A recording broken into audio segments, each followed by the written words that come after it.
Jai Sri Swaminarayan. SSCM School CBSE runs by Sri Sahajanand Gurukul Mankuwa heartily welcomes you to this online education platform. Students of class 9 and 10, today we are going to learn a future perfect continuous tense. So in our previous two video of perfect continuous tense, we discussed about past perfect continuous tense and present perfect continuous tense, in which we discuss about the structure of the particular tense, particular types of sentence, the how to frame the sentence, and some of the example of this sentence. Some of the example of this tense. So I hope that you all are clear in these tenses. Now from this video lecture we are going to learn about future perfect continuous tense, and this is the last tense in our discussion of tenses. यानी कि हम जो tense का discussion कर रहे हैं उनमें ये लास्ट टेंस है, यानी कि फ्यूचर परफेक्ट कॉन्टिन्यूस टेंस, ये 12वां टेंस है। इसके बाद हम टेंस की डिस्कशन यहाँ पर खत्म करेंगे। So let us start.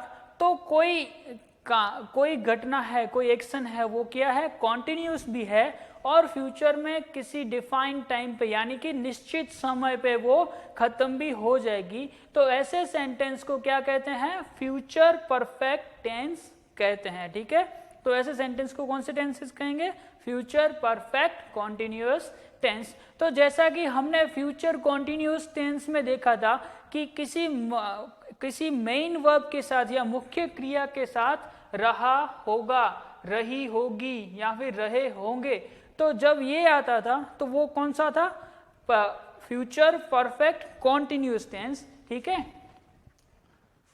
कौन सा था, फ्यूचर परफेक्ट कॉन्टिन्यूअस टेंस। तो उसी तरह से फ्यूचर परफेक्ट कॉन्टिन्यूअस टेंस में भी मेन वर्ब के साथ रहा होगा, रही होगी, रहे होंगे ही होगा। लेकिन फर्क सिर्फ इतना है, हमें ये याद रखना है कि फ्यूचर परफेक्ट कॉन्टिन्यूअस टेंस में समय के साथ से का प्रयोग होगा। किसका प्रयोग, समय के साथ से का, यानी कि से के लिए सिंस एंड फॉर का यूज होगा। ठीक है, सिंस और फॉर का यूज होगा। तो अब ये सिंस का यूज कब होगा और फॉर का यूज कब होगा, उसके बारे में हम थोड़ा देख लेते हैं। तो since stand for point of view, यानी कि जब हमें किसी पर्टिकुलर टाइम, निश्चित समय की बात करनी हो तब, पॉइंट ऑफ व्यू यानी कि निश्चित समय, एक पर्टिकुलर टाइम की बात करनी हो तब हम सिंस का यूज करते हैं। और जब हमें ड्यूरेशन ऑफ टाइम यानी कि कोई अवधि, कोई अंतराल, कोई समय अवधि की बात करनी हो तब हम फॉर का यूज करते हैं। सो सिंस यानी कि किसी पर्टिकुलर टाइम की बात करनी हो और फॉर यानी कि किसी अवधि, कोई टाइम की अवधि की बात करनी हो तब हम फॉर का यूज करते हैं। तो उसके यहाँ पर कुछ एग्जाम्पल मैंने लिखे हैं। सिंस यानी कि सिंस 2 AM यानी कि 2 बजे से, सुबह के 2 बजे से। उसी तरह से सिंस 2 PM यानी कि शाम के 2 बजे से।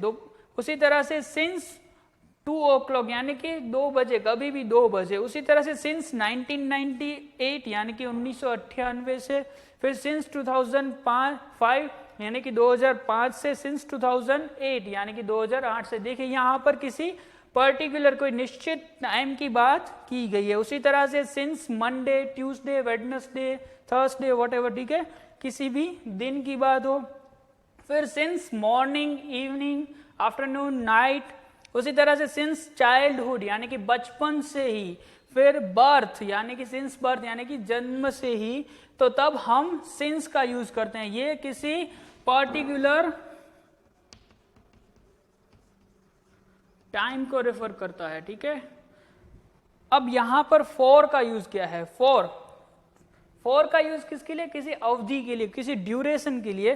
तो for 2 seconds, for 2 minutes, 2 seconds, 2 minutes, for 2 hours, for 2 months, for 2 years, for 2 century, whatever। ठीक है, यानी कि 2 सेकंड से, 2 मिनट से, 2 घंटे से, 2 मंथ से यानी कि महीने से, 2 साल से। ठीक है, तो तब हम फॉर का यूज करते हैं। फिर फॉर अ लॉन्ग, काफी समय से, फॉर अ वाइल, कुछ समय से, फॉर मैनी डेज, कुछ दिनों से, कुछ महीनों से। ठीक है, कुछ घंटों से, कुछ सालों से, तो तब हम फॉर का यूज करते हैं। तो फॉर किसके लिए है? ड्यूरेशन के लिए। तो ये था समय के साथ से का प्रयोग। तो देखिए, जब भी हम कॉन्टिन्यूस टेंस की बात करते हैं तो, और फ्यूचर परफेक्ट कॉन्टिन्यूस टेंस और फ्यूचर कॉन्टिन्यूस टेंस, फर्क सिर्फ इतना है कि फ्यूचर परफेक्ट कॉन्टिन्यूस टेंस में समय के साथ से का यूज होना बहुत जरूरी है, यानी कि से, सिंस और फॉर का यूज होगा और टाइम का। तो I hope that you all are clear to this, यानी कि समय के साथ से का प्रयोग, ये बात आपको अब क्लियर हो चुकी होगी। Now let us start with the affirmative sentence of future perfect continuous tense. So अब देखते हैं अफर्मेटिव सेंटेंस का स्ट्रक्चर क्या है। तो अफर्मेटिव सेंटेंस का स्ट्रक्चर है सब्जेक्ट, यानी कि जो सब्जेक्ट है वो, फिर विल हैव बीन, ठीक है। अब देखिए, प्रेजेंट परफेक्ट कॉन्टिन्यूअस टेंस में हैज बीन या हैव बीन होता था, वो हमको पर्सन के मुताबिक चेंज करना होता था, कहाँ हैज लगेगा, कहाँ हैव बीन लगेगा, ठीक है। फिर वर्ब की first form ING, object, since, for और टाइम। तो देखिए यहाँ पर जो हेल्पिंग वर्ब है वो विल आएगा, क्योंकि ये फ्यूचर टेंस है, इसलिए विल, फिर हैव बीन ही लगेगा सभी में, ठीक है। So subject plus will have been plus verb की first form plus ING plus object, फिर से यानी कि सिंस और फॉर और देन टाइम, ठीक है। तो जैसे कि राम 2 घंटे से रो रहा है, ठीक है, रो रहा होगा, सॉरी, राम 2 घंटे से रो रहा होगा, यानी कि अभी तो रो रहा है लेकिन 2 घंटे से रो रहा होगा। तो ये हुआ फ्यूचर परफेक्ट कॉन्टिन्यूअस टेंस। तो इसके एग्जाम्पल देखते हैं। I will have been eating for 15 minutes, okay. तो ये था उसका example. I subject, will have been eating for 15 minutes, यानी कि मैं 15 मिनट से खा रहा हूँगा, ठीक है, खा रहा हूँगा, कितने, 15 मिनट से। उसी तरह से हम यहाँ पर ये भी कह सकते हैं कि Ram will have been walking for 2 hours, और यहाँ पर फॉर लगाना भूल गया हूँ, सो फॉर 2 आवर्स, ठीक है। तो राम 2 घंटे से घूम रहा होगा, ठीक है। तो यहाँ पर Ram will have walking for 2 hours, sorry, will have been walking for 2 hours. उसी तरह से दूसरा एक एग्जाम्पल है, she will have been playing since morning, वो सुबह से खेल रही होगी। She will have been playing for morning. तो ये था अफर्मेटिव सेंटेंस किसका? फ्यूचर परफेक्ट कॉन्टिन्यूअस टेंस का। अब देखते हैं नेगेटिव सेंटेंस। नेगेटिव सेंटेंस का स्ट्रक्चर होगा सब्जेक्ट, फिर विल, फिर नॉट, फिर हैव बीन, वर्ब की first form ING, object, since, for and time. तो देखिए फर्क कहाँ है।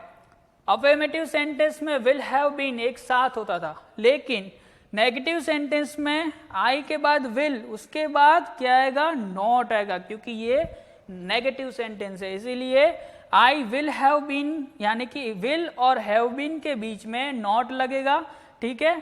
फिर ये रहा, देखिए नॉट, फिर हैव बीन, फिर वर्ब की फर्स्ट फॉर्म यानी कि रूट फॉर्म, फिर आईएनजी, फिर ऑब्जेक्ट, फिर सिंस और फॉर, और समय के साथ से और टाइम यानी कि समय का यूज।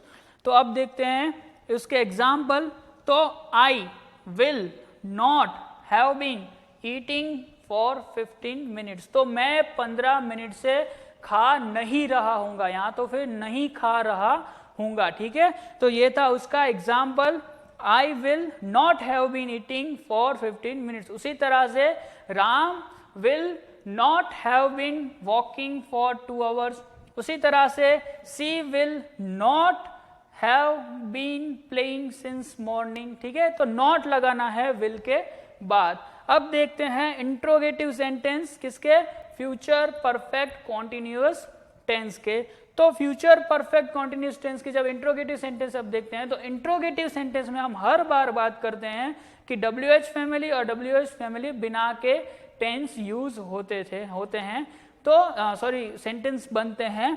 तो WH फैमिली बिना के हम मोस्टली इजी यानी कि यस और नो के लिए हम ऐसे क्वेश्चन पूछते हैं जिसका आंसर यस और नो होता हो उसके लिए। लेकिन जब हम डिस्क्रिप्टिव किसी आंसर क्वेश्चन का लेते हैं उसके लिए हम क्या WH फैमिली यूज करते हैं। तो उसका स्ट्रक्चर देखिए, WH फैमिली, फिर विल, फिर सब्जेक्ट, फिर हैव बीन, फिर वर्ब की फर्स्ट फॉर्म और ING, ऑब्जेक्ट, सिंस और for, time and compulsory question mark. ठीक है, सो WH फैमिली ये तो सबको पता है। ठीक है, उसके बाद विल, फिर सब्जेक्ट, फिर हैव बीन। देखिए जैसे कि नेगेटिव सेंटेंस में विल के बाद क्या आता था, नॉट, और उसके बाद हैव बीन आता था। लेकिन इंट्रोगेटिव सेंटेंस में सब्जेक्ट विल के बाद हो जाएगा। ठीक है, सो हेल्पिंग वर्ब विल है वो आगे आ जाएगा, उसके बाद सब्जेक्ट, फिर हैव बीन, फिर वर्ब की first form ING, object, since for, time and question mark. तो उसके एग्जाम्पल देखते हैं हम लोग। ठीक है, so what will you have been eating for 15 minutes. तो तुम 15 मिनट से क्या खा रहे होगे। ठीक है, तुम 15 मिनट से क्या खा रहे होगे। What will you have been eating for foods। ठीक है, सो तुम 15 मिनट से क्या खा रहे होगे। What क्या, will यानी कि जो will हेल्पिंग वर्ब पहले आया वो, फिर ये हमारा सब्जेक्ट, फिर have been, फिर eat प्लस ING यानी कि वर्ब की first form plus ING, for यानी कि सिंस और फॉर का यूज, और फिर टाइम एंड क्वेश्चन मार्क। उसी तरह से where will Ram have been walking for 2 hours. ठीक है, 2 आवर्स यानी कि राम 2 घंटे से कहाँ घूम रहा होगा, कहाँ घूम रहा होगा। ठीक है, यहां पर कहाँ के लिए हम वेयर का यूज करते हैं। Where will Ram have been walking for 2 hours. तो वेयर फिर विल हेल्पिंग वर्ब, उसी तरह से राम सब्जेक्ट है हमारा, हैव बीन, उसके बाद वॉकिंग फॉर 2 आवर्स। उसके बाद दूसरा एक एग्जांपल है, since when will he have been playing.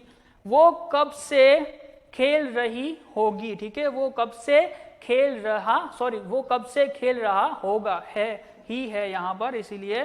So since when, तो वो कब से के लिए हम यहाँ सिंस व्हेन यूज करते हैं, इसीलिए हमको यहाँ पर हमें समय बताना पड़ेगा कि कब से। ठीक है, सो वो कब से खेल रहा होगा। तो ये थे अफर्मेटिव, नेगेटिव और इंट्रोगेटिव सेंटेंस किसके,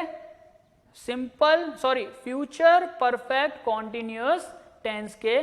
तो हमने फ्यूचर परफेक्ट कॉन्टिन्यूअस टेंस के भी 3 जो टाइप के सेंटेंस बनते हैं उसके बारे में डिस्कस किया, उसके स्ट्रक्चर कैसे बनते हैं सेंटेंस एंड एग्जाम्पल के बारे में डिस्कस किया। So I hope that you all are clear to future perfect continuous tense. So within this tense we completed the discussion of tenses in our grammar section of English subject. So I hope that you all are clear to these tenses.